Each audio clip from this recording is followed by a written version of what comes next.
IIT JEE और NEET के लिए यहाँ पर आप देख पा रहे हैं कि एक साइक्लिक प्रोसेस ABC दिखाया गया है, इसलिए PV डायग्राम जो कि इंडिकेटर डायग्राम कहलाता है, इसमें आपको ABC साइक्लिक प्रोसेस में किस तरह से वेरिएशन हो रहा है टेम्परेचर का, प्रेशर का और वॉल्यूम का, इसको ध्यान में रखते हुए आपको यहाँ पर इफिशियंसी बताना है। तो दिए हुए प्रश्न में एक पॉइंट का टेम्परेचर T0 दिया हुआ है और ये डाई एटॉमिक गैस के लिए ये कंसेप्ट यहाँ अप्लाई किया गया है। नंबर ऑफ मोल जो है 1 है, यानी 1 मोल गैस लिया गया है।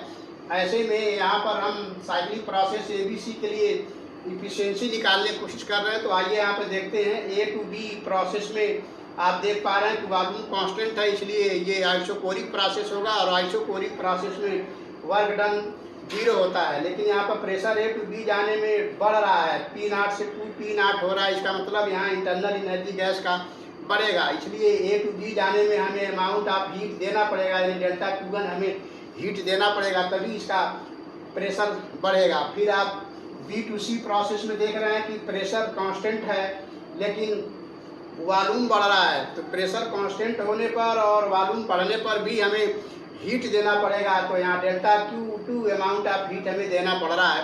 तो कांस्टेंट प्रेशर पे जब आप भोजन बनाते हैं खुले बर्तन में, तो वहाँ पे जो भी अमाउंट आप हीट देते हैं वो इंटरनल एनर्जी भी बढ़ाता है और गैस का यानी जो लिक्विड होता है वाटर, उसका वॉल्यूम बढ़ाता है, तो वर्क भी करता है। इसलिए B to C प्रोसेस में खुले बर्तन में भोजन बनाने जैसा घटना है, इसलिए B to C प्रोसेस में हमें जो भी अमाउंट ऑफ हीट देना पड़ेगा वो वर्क भी करेगा और वो मटेरियल का इंटरनल एनर्जी भी बढ़ाएगा। तो A to B प्रोसेस में आइसोकोरिक प्रोसेस है, यहाँ पर सिर्फ इंटरनल एनर्जी बढ़ेगा। और A to B प्रोसेस में जैसे कुकर में खाना बनाते हैं तो वॉल्यूम कांस्टेंट है बट प्रेशर बढ़ता है, तो जो भी अमाउंट ऑफ हीट आप नीचे से देते हैं वो केवल इंटरनल एनर्जी बढ़ाता है, इसलिए भोजन जल्दी से बन जाता है। तो उस जैसा प्रोसेस है A to B, कुकर जैसा प्रोसेस है, और B to C खुले बर्तन में भोजन बनाने जैसा प्रोसेस है। इसलिए दोनों A to B में भी आपको delta Q1 amount of heat देना पड़ रहा है और B to C में भी delta Q2 amount of heat देना पड़ रहा है। तो इफिशियंसी का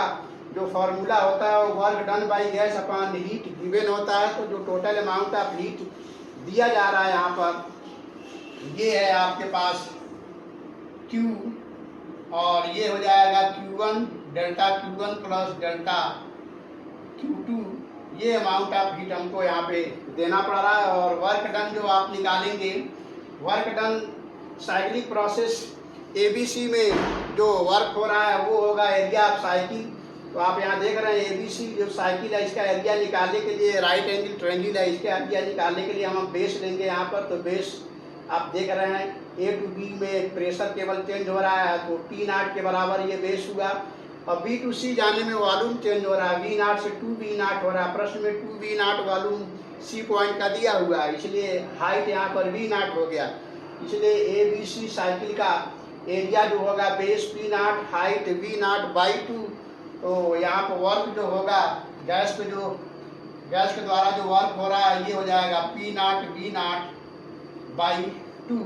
इस तरह से गैस पर जो वर्क हुआ या गैस के द्वारा जो वर्क हुआ वो आपने निकाल लिया P0 V0/2।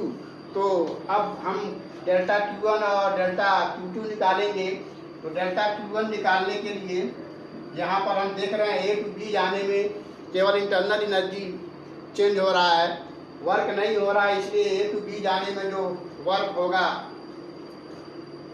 वो 0 होगा और चेंज इन इंटरनल एनर्जी केवल होगा A to B प्रोसेस में, और ये हो जाएगा 5/2 R, क्योंकि 1 मोल आपने लिया है इसलिए 5/2 लिखेंगे। डाई एटॉमिक गैस के लिए CV 5/2 R होता है, तो ये 5/2 R N1 हो जाएगा। और change in temperature A to B जाने में यहाँ T0 यहाँ 2T0।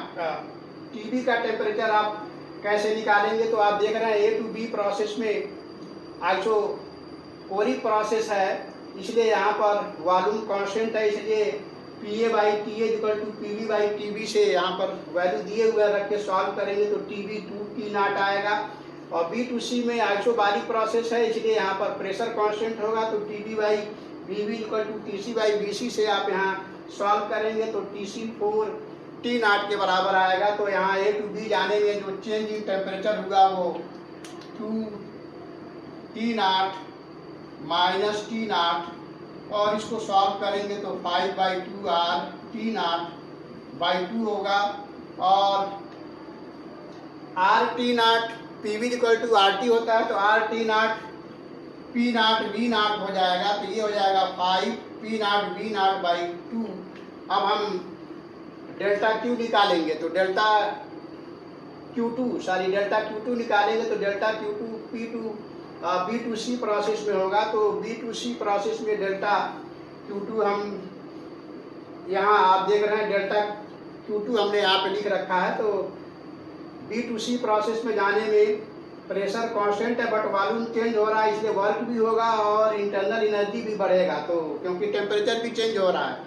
तो डेल्टा Q2 हो जाएगा constant pressure 2P not change in volume 2V not minus V not, यहाँ 2V नॉट है यहाँ V नॉट है, तो ये हो गया 2P नॉट V नॉट। और यहाँ 5/2 R TC का टेम्परेचर 4TC और B का टेम्परेचर 2T नॉट है। इस प्रकार यहाँ पर चेंज इन टेम्परेचर निकालेंगे तो 5/2 R 4T not minus 2T not. इस तरह से इसको सॉल्व करने पर जो वैल्यू आएगा 5R T नॉट आया। अब R नॉट T नॉट को हम P नॉट V नॉट भी लिख सकते हैं, इसलिए 5P नॉट V नॉट हो जाएगा।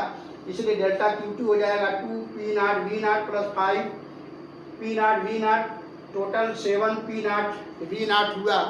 इस तरह से B2C प्रोसेस में जो अमाउंट ऑफ हीट देना पड़ रहा है वो 7P नॉट V नॉट के बराबर देना पड़ रहा है, इसलिए डेल्टा Q2 यहाँ हम लिखेंगे 7P नॉट V नॉट। इस प्रकार अमाउंट ऑफ हीट जब आप यहाँ सॉल्व करेंगे तो Q की वैल्यू हो जाएगा 5P not V not by 2 plus 7P not V not. और इसको सॉल्व करेंगे तो ये हो जाएगा 19P not V not by 2।